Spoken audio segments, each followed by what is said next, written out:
கிறிஸ்துக்குள் பிரியமானவங்களே, உங்கள் அனைவரையும் கர்த்தராகிய இயேசு கிறிஸ்து நாமத்தில் நான் வாழ்த்துகின்றேன். இன்னைக்கு பரிசுத்த ஓய்வு நாளில் ஆண்டுடைய வார்த்தையை நாம கேட்பதற்கு முன்பதாக நாம் ஜெபிப்போமா?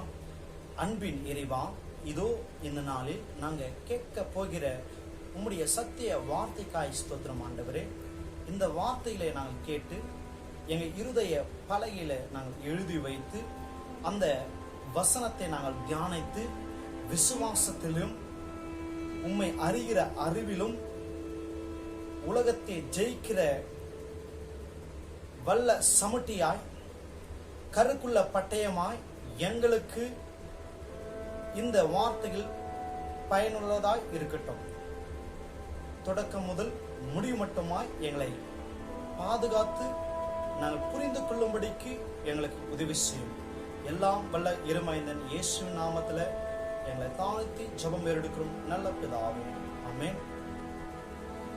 அருமையான ஆண்டவருடைய பிள்ளைகளே, இந்த நாளில் நம்ம தீர்மானம் அப்படின்ற ஒரு தலைப்புல இன்னைக்கு நம்ம தியானிக்க இருக்கிறோம்.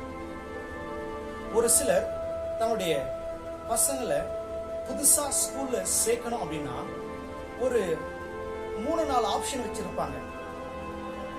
இந்த ஸ்கூல் பெட்டரா, இல்ல அந்த ஸ்கூல் பெட்டரா, இல்ல அந்த ஸ்கூல் பெட்டரா அப்படின்றத அவங்க செலக்ட் பண்றதுல, அந்த தீர்மானம் எடுக்கிறது தான் அவங்களுடைய பசங்களுடைய வாழ்க்கை அமைந்திருக்கிறது. ஒரு சிலர்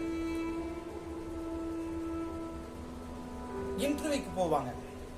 அந்த இன்டர்வியூல அவங்க செலக்ட் ஆயிருப்பாங்க. ஏற்கனவே ஒரு வாட்டி இன்டர்வியூ அட்டெண்ட் பண்ண வேற ஒரு கம்பெனில இருந்தும் அப்பாயின்மெண்ட் ஆர்டர் வந்திருக்கும். இப்போ 2 கம்பெனியுடைய அப்பாயின்மெண்ட் வந்திருந்தா அந்த நபர் செலக்ட் பண்றதுல தான் அவருடைய லைஃப் அடங்கி இருக்கிறது, அவருடைய சந்தோஷம் அடங்கி இருக்கிறது, அவருடைய வருமானம் அடங்கி இருக்கிறது. எதுல? அவர் செலக்ட் பண்ற, அவர் எடுக்கிற அந்த தீர்மானத்துல தான் அவருடைய எதிர்காலம் அமைந்திருக்கிறது. பைபிள்ல ஒரு சிலர் நல்ல ஒரு தீர்மானத்தை எடுத்தாங்க, ஒரு சிலர் சரியாய் தீர்மானம் எடுக்காதவங்க இருக்கிறாங்க. ஒரு சிலரை இந்த நாளில் நான் உங்களுக்கு சுட்டி காண்பிக்க நான் விரும்புகிறேன். முதலாவதாக ஆதியாகம புஸ்தகம் 21ஆம் அதிகாரம் எடுத்துக்கொள்வோம். ஆதியாகம புஸ்தகம் 21ஆம் அதிகாரம் 14ஆம் வசனம். அங்கே ஒரு சம்பவத்தை நாம் வாசிக்கிறோம். ஆபிரகாம் சாராள் என சொல்லப்பட்ட ஆண்டுடைய பிள்ளைகளை குறித்து அங்கே வாசிக்கின்றோம். இவர்களுக்கு பிள்ளை செல்வம் இல்லை, ஆனால் கர்த்தர் வாக்கு கொடுத்திருந்தார், உங்களுக்கு பிள்ளை செல்வத்தை நான் தருவேன் அப்படின்னு, அதுவும் திரளாய் தருவேன் என்று அவளுக்கு வாக்குறுதி கொடுத்திருந்தார். அந்த வாக்குறுதி நிறைவேறுவதற்காக அவர்கள் காத்திருந்தார்கள். சாரால் அந்த வாக்குறுதி நிறைவேற காத்திருக்க முடியாமல் தன் அடிமை பெண்ணான ஆகார், அவங்க வீட்டுல வேலை செய்துட்டு இருந்த ஆகாரை தன் கணவருக்கு மறுமனையாட்டியாக திருமணம் செய்து வைக்கிறார்கள். அந்த ஆகாருக்கு இஸ்மாயில் என்ற ஒரு குழந்தை பிறக்கிறது. நாட்கள் சரியாகத்தான் போய்கொண்டிருந்தது. கர்த்தர் அவர் சொன்னபடியே ஆபிரகாமுக்கு 100 வயசா இருக்கும் போது சாராளுக்கு கர்த்தர் பிள்ளை செல்வத்தை கொடுத்தார். இப்போ சாராள் கர்ப்பம் தரித்து ஈசாக்கை பெற்றெடுக்கிறாங்க. ஈசாக்கை பெற்றெடுத்த பிறகு ஒரு நாள் அந்த அடிமை பெண்ணின் மகன் இஸ்மாயில் கேலி செய்றான் இந்த அம்மாவை பார்த்து. அப்ப கேலி செய்த உடனே அந்த அம்மாவுக்கு கோபம் வருகிறது. இந்த கோபத்தினால அந்த அம்மா என்ன சொல்றாங்க அப்படின்னா, தன்னுடைய கணவரான ஆபிரகாம் கிட்ட போயிட்டு, என்னங்க, நமக்கு குழந்தை செல்வம் இல்லை, அதனாலதான் நான் அடிமை பெண், நம்ம வேலைக்காரியை திருமணம் செய்து கொள்ளுங்க அப்படின்னு சொல்லிட்டு, நான் அந்த வேலைக்காரியுடைய குழந்தையாச்சி எடுத்து வளர்க்கணும், நமக்குன்னு ஒரு சந்ததி இருக்கணும் அப்படின்னு நான் சொல்லி அவளை உங்களுக்கு நான் மனைவியாய் ஆக்கியிருந்தேன். ஆனா இப்ப நம்மளுக்கு தான் கர்த்தர் ஈசாக்கை கொடுத்திருக்கிறாளவா, இப்ப இந்த அடிமை பெண்ணும் அவருடைய மகனும் நமக்கு எதுக்கு? இந்த நம்முடைய சொத்து எல்லாமே நம்ம மகனுக்கு தான் சேரணும், இவளுக்கு அது சேரக்கூடாது. ஆகவே இந்த ஆகாரையும் அவளுடைய மகனையும் அனுப்பி விட்டுருங்க எங்கேயாச்சு அப்படின்னு சொல்றாங்க. ஆபிரகாம் ரொம்ப கஷ்டப்படுறாரு. இப்போ அவர் என்ன செய்தார் அப்படின்னா, ஆதியாகமம் புத்தகம் 21 அதிகாரம் 14 வசனம் அங்கே வாசிக்கலாம். ஆபிரகாம் அதிகாலையில் எழுந்து அப்பத்தையும் ஒரு துருத்தி தண்ணீரையும் எடுத்து ஆகாருடைய தோளின் மேல் வைத்து பிள்ளையையும் ஒப்பு கொடுத்து அவளை அனுப்பி விட்டான். இப்போதான் கோடு போடுங்க நம்ம.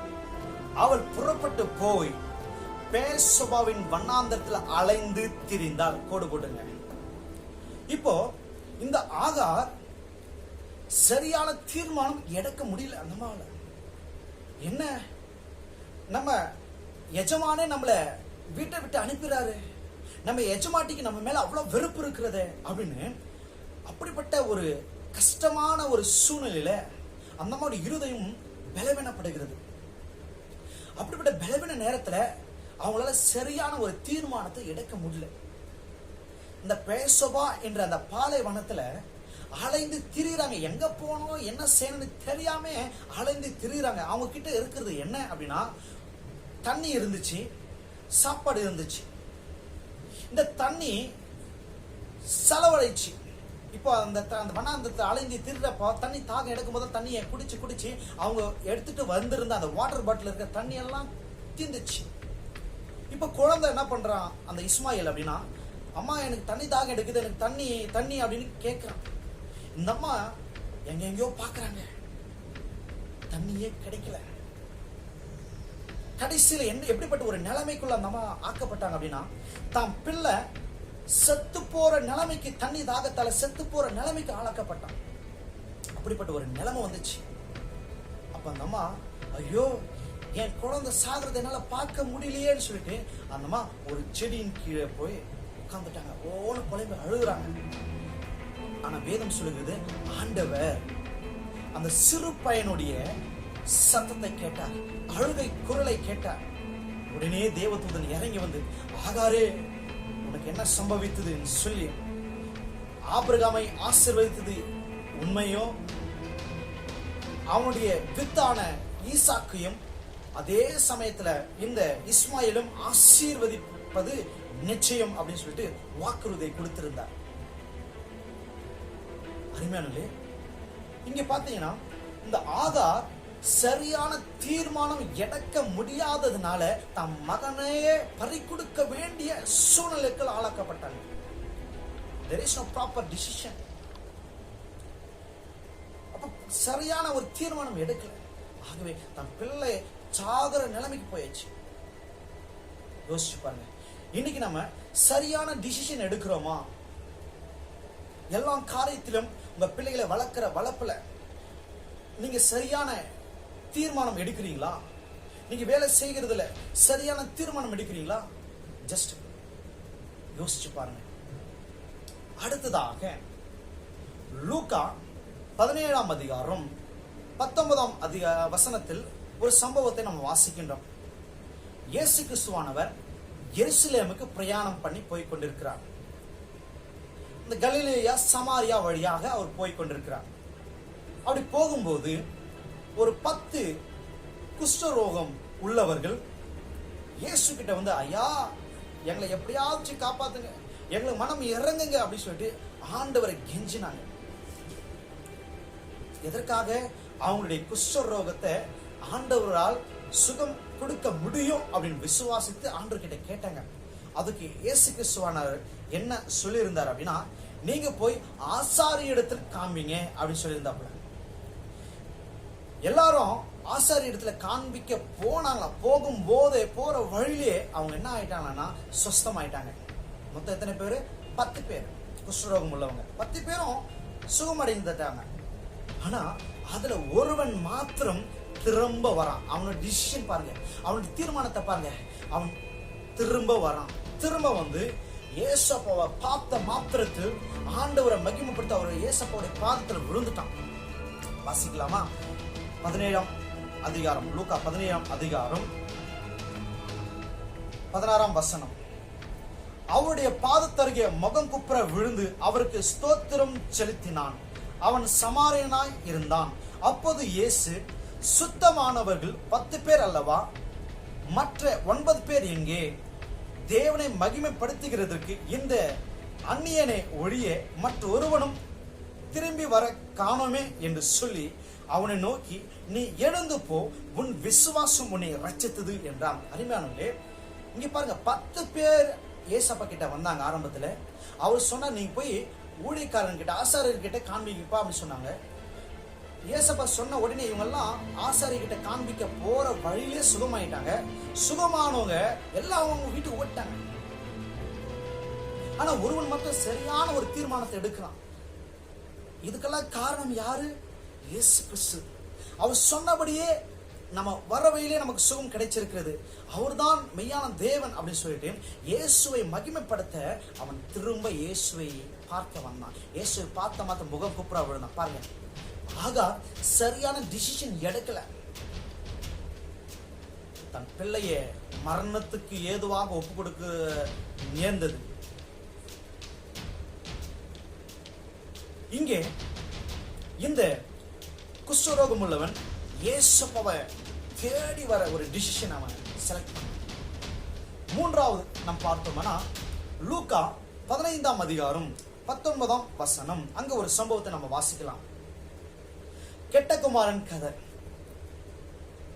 இளைய மகன் தன்னுடைய தகப்பன் கிட்ட இருந்து தனக்கு வேண்டிய ஆஸ்தியெல்லாம் வாங்கிட்டு தூர தேசத்துக்கு போய் பாவ சந்தோஷத்துல அவன் எல்லாவற்றையும் செலவழித்து விட்டு வாழ்ந்து கொண்டிருந்த அந்த நேரத்துல அந்த தேசத்துல ஒரு கொடிய பஞ்சம் உண்டாயிடுச்சு. அந்த பஞ்சத்துல அவனுக்கு சாப்பாடு கிடைக்காம பணமெல்லாம் செலவழிந்து போனதுனால அவன் அந்த ஊர்ல ஒரு மனுஷன் கிட்ட போய் வேலை செய்கிறான். அந்த மனுஷன் அவனுடைய வயல்வெளியில பன்னிகளை மேய்க்கிற பொறுப்பை இவன் கிட்ட கொடுத்திருந்தா போல. இந்த பன்னிகளுக்கு போடுற தவிட்டை போடும்போது இந்த தவிட்டாச்சு எப்படியாச்சும் சாப்பிட்டு நம்ம பசியை போக்கிக்கணும் அப்படின்னு அவனுக்குள்ள ஒரு ஆசை. ஏன்னா அந்த அளவுக்கு பசி, அவனுக்கு ஆகாரம் கிடைக்கல சரியா. பண்ணி சாப்பிடுற அந்த தவிட்டையாச்சு சாப்பிட்டு நம்ம பசியை ஆற்றிக்கொள்வோம் அப்படின்னு ஏங்கினான். ஆனா அதுவும் அவனுக்கு கிடைக்கல. அப்ப அவன் ஒரு டிசிஷன், அவன் அப்போ ஒரு தீர்மானம் எடுக்கிறான். என்ன அந்த தீர்மானம் அப்படின்னா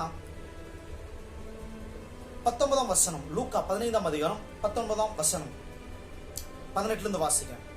நான் எழுந்து என் தகப்பனிடத்துக்கு போய், தகப்பனே, பரத்துக்கு விரோதமாகவும் உமக்கு முன்பாகவும் பாவம் செய்தேன்.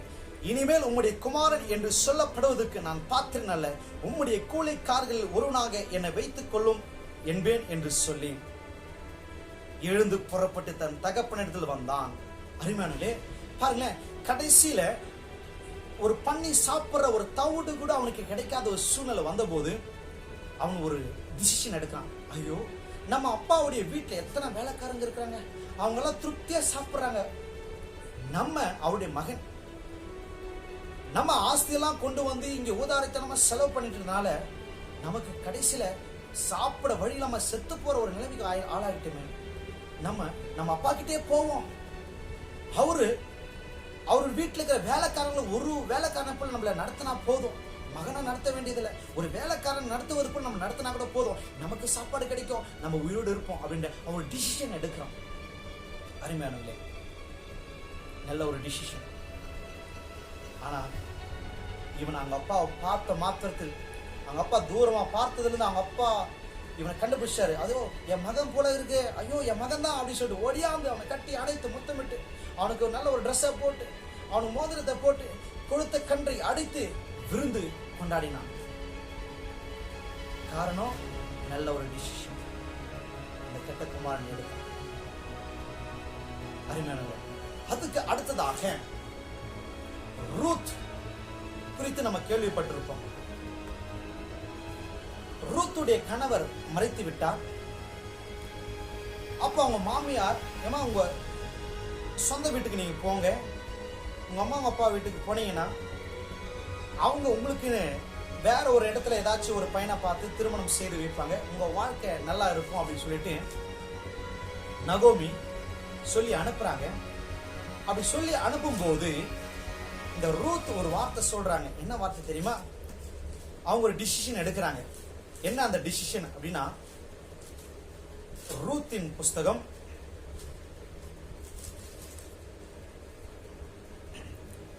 1 அதிகாரம் 16 வசனம். அதற்கு ரூத், நான் உம்மை பின்பற்றாமல் உம்மை விட்டு திரும்பி போவதை குறித்து என்னோடு பேச வேண்டாம். நீ போகும் இடத்திற்கு நானும் வருவேன், நீ தங்கும் இடத்தில் நானும் தங்குவேன். உம்முடைய ஜனம் என்னுடைய ஜனம், உம்முடைய தேவன் என்னுடைய தேவன். நீர் மரணம் அடையும் இடத்தில் நானும் மரணம் அடைந்து அங்கே அடக்கம் பண்ணப்படுவேன். மரணமே அல்லாமல் வேறொன்றும் உம்மை விட்டு என்னை பிரித்தால் கர்த்தர் அதற்கு சரியாகவும் அதற்கு அதிகமாகவும் எனக்கு செய்ய கடவர் என்றான். பாருங்களேன், ஒரு குட் டிசிஷன் எடுக்கிறாங்க. நகோமி சொல்றாங்க, நான் வயசாயிடுவேன், நான் எப்படியே அவன் வாழ்க்கை நான் கழிச்சுக்கிறேன், நீ உன் வீட்டுக்கு போ, அங்க உங்க அப்பா அம்மா எல்லாம் உனக்கு வேற ஒரு இடத்துல ஏதாச்சும் திருமணம் செய்து வைப்பாங்க, நீ உன் வாழ்க்கை சுகமா இருக்குன்னு அனுப்பும்போது, இல்ல இல்ல உன் ஜனம் என்னுடைய ஜனம், உன் தேவன் என்னுடைய தேவன் அப்படி சொல்லிட்டு அந்த மாதிரி ஒரு குட் டிசிஷன் எடுக்கிறாங்க. நீ எங்க போறியோ அங்க நான் வருவேன், நீ எங்க தங்குறியோ அங்க நான் தங்குவேன், சாவு மட்டும்தான் உன்னையும் என்ன பிரிக்கும் அப்படின்னு ஒரு குட் டிசிஷன் அவங்க எடுக்கிறாங்க. அருமையான போவாசை கர்த்தர் ரூத்துக்கு கொடுத்திருந்தார். அருமையானவங்களே, யோசிச்சு பாருங்க, குட் டிசிஷன்,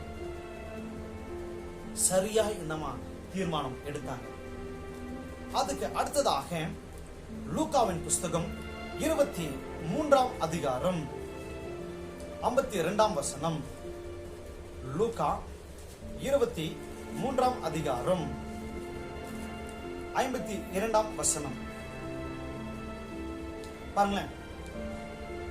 அவன் பிலாத்துவினிடத்தில் போய் இயேசுவின் சரீரத்தை கேட்டு அதை இறக்கி மெல்லிய துப்பட்டையில் சுற்றி கண்மலையில் வெட்டப்பட்டதுமாய் ஒரு காலம் ஒருவனும் வைக்கப்படாததுமாய் இருந்த ஒரு கல்லறையில் வைத்தான். பாருங்களேன், அரிமத்தேயு என சொல்லப்படுகின்ற யோசேப்பு அவன் ஒரு குட் டிசிஷன் எடுக்கிறான். என்ன டிசிஷன்? இயேசு கிறிஸ்து கல்வாரி சிலுவையில தன் ஜீவனையே மனு கொடுத்ததாக விட்டார்.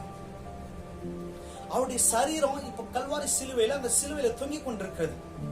யாருமே அந்த சரீரத்தை போய் கேட்க முன் வரல. சீஷர்கள் எல்லாம் ஓடி போய் மறைஞ்சிட்டு இருக்கிறாங்க, ஒளிஞ்சிட்டாங்க. அப்ப அந்த அரிமத்தேயு ஊரை சேர்ந்த அந்த யோசேப்பு ஒரு டிசிஷன் எடுக்கிறார். தன் ஜீவன் போனாலும் பரவாயில்லன்னு சொல்லிட்டு பிலாத்துவின் இடத்துல வந்து இயேசு அப்பாவுடைய சரீரத்தை கேட்டு வாங்குறாரு. அத தனக்குன்னு ஆயத்தம் பண்ணி வைத்திருந்த கல்லறையில இயேசு அப்பாவை அடக்கம் பண்றாங்க. அருமையானே, பாருங்களேன், ஆகார் சரியான டிசிஷன் எடுக்கல. ஒருவேளை நீ சரியான டிசிஷன் எடுக்காம வாழ்க்கையில அநேக விஷயத்துல நீ தோற்று போயிருக்கலாம். இதோ ஆண்டவர் நோக்கி இப்போ உன்னை ஒப்புக்கொடு. ஆண்டவரே, ஏசப்பா, நான் ஒரு நல்ல ஒரு தீர்மானத்தை எடுக்க எல்லா விஷயத்திலும் எனக்கு உதவி செய்யுங்கப்பா, என் கூட இருந்து எனக்கு உதவி செய்யுங்கப்பா அப்படி சொல்லிட்டு கேளுங்க. நம்ம வேதத்துல வாசம் 10 குஷ்டரோகில ஒரு குஷ்டரோகி நல்ல டிசிஷன் எடுத்தான், ஆண்டவரை தேடி வந்தான். கெட்ட குமாரன் கதையில நம்ம பாக்குறோம், அந்த குமாரன் அவங்க அப்பாவை தேடி எப்படியாச்சும் போய் ஒரு வேலைக்காரன போய் வேலை செய்வோம் நம்ம வீட்டுல சொல்லிட்டு ஒரு குட் டிசிஷன் எடுத்தான், தீர்மானத்தை எடுத்தான். ரூத் தன் மாமியார் எங்க போனாலும் பரவாயில்ல, அவங்க பின்னாடியே போவேன், என் வாழ்க்கை எப்படின்னா போட்டோம், என் மாமியாருக்காக நான் வாழ்வேன் ஒரு குட் டிசிஷன் எடுத்தாங்க. அரிமத்தேயு யோசிப்பாரு, தன் ஜீவன் போனாலும் பரவாயில்ல, ஏசப்போட சரீரத்தை கேட்டு வாங்கி அவரை அடக்கம் பண்ணணும் அப்படின்னு ஒரு குட் டிசிஷன் எடுத்தாப்புல.